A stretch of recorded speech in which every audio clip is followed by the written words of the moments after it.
12 nouveaux et 29 du Code de procédure pénale, j'ai prescrit en date du 17 février 2016 au directeur général de la surveillance du territoire les missions ci-après.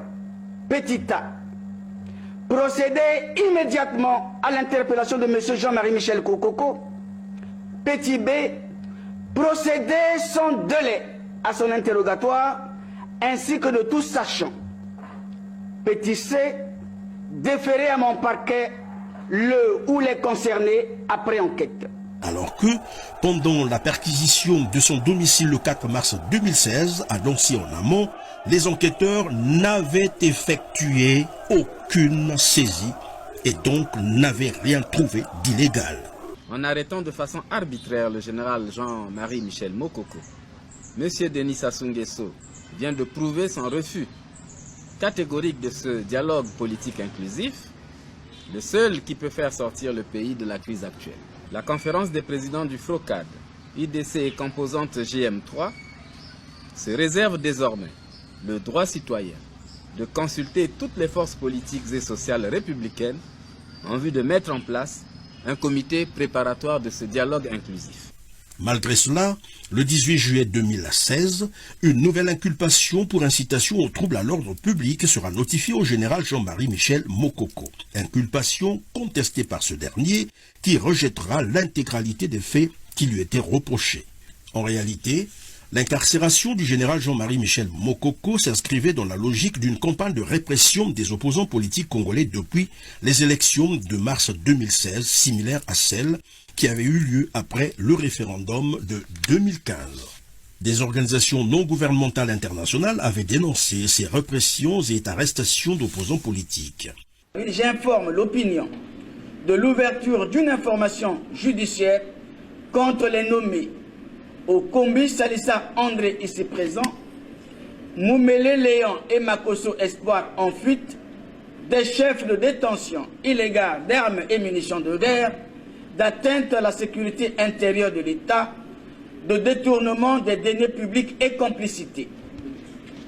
Compte tenu de l'extrême gravité des faits, j'ai requis le décernement par le doyen des juges d'instruction des mandats de dépôt décernés à l'encontre du nommé Okombi Salissa André et des mandats d'arrêt internationaux à l'encontre des nommés Moumele Léon et Makosso Espoir actuellement en cavale. Vous l'avez probablement constaté comme par hasard, tous les opposants politiques congolais sont accusés d'atteinte à la sûreté de l'État. Ici, le cas Paulin Makaya. Pour Makaya Koutipa Paulin, atteinte à la sécurité intérieure de l'État, assassinat, complicité d'évasion, complicité de détention illégale d'armes et munitions de guerre. Le Congo est notre affaire à tous. Et le Congo est une communauté de valeurs partagées. On ne peut pas aller de l'avant s'il n'y a pas compétition des talents. S'ils étaient meilleurs, s'ils étaient bons, mais le Congo serait le pays le plus développé avec tout ce que nous avons comme richesse. Mais le pays est malade. Mais nous avons des ambitions pour ce pays. Nous sommes aussi des talents. Nous sommes talentueux. On sait ce que nous sommes capables. J'ai fait des propositions. Non. Il faut qu'on sorte de la politique de l'intimidation. Un autre élément d'appréciation, c'est le cas de l'opposant Modeste Boukadia, condamné en 2014 par contumace à 30 ans de travaux forcés. Lui également pour le même chef d'accusation, atteinte à la sûreté intérieure de l'État. Accusation qu'il a toujours niée farouchement. Il sera de nouveau cueilli au pied de l'avion à l'aéroport Maya-Maya alors qu'il s'était rendu à Brazzaville en janvier 2016 pour rendre visite à sa mère qui était souffrante, tout comme son père spirituel. Toutes les autorisations de meeting avaient été demandées, accordées et payées. Ces hommes ont été arrêtés parce qu'ils présentaient des pancartes marquées carton rouge, comme au foot, ou changement de gouvernement, ou pour un gouvernement d'union nationale.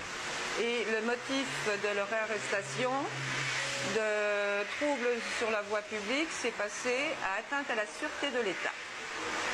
14 ont été libérés. Et 14 ont été maintenus pour des peines allant de 2 ans à 7 ans de prison.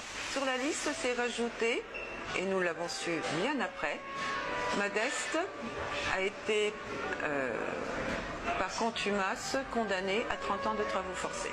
Cette condamnation par contumace n'a été signalée à Modeste ni par la République du Congo, donc par le président ou ses représentants, ni par l'ambassade du Congo en France, ni par un huissier international.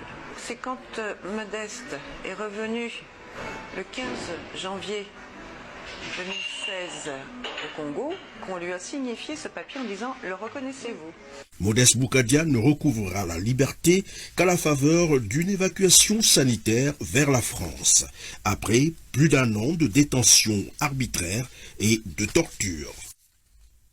Il y a donc 8 ans, sinon 27 ans, voire 40 ans, le modus operandi du dictateur Denis Sassou Nguesso demeure le même. Menacer ou éliminer physiquement ou politiquement ses adversaires politiques. J'étais persécuté et que les gens cherchaient à montrer que j'ai des armes.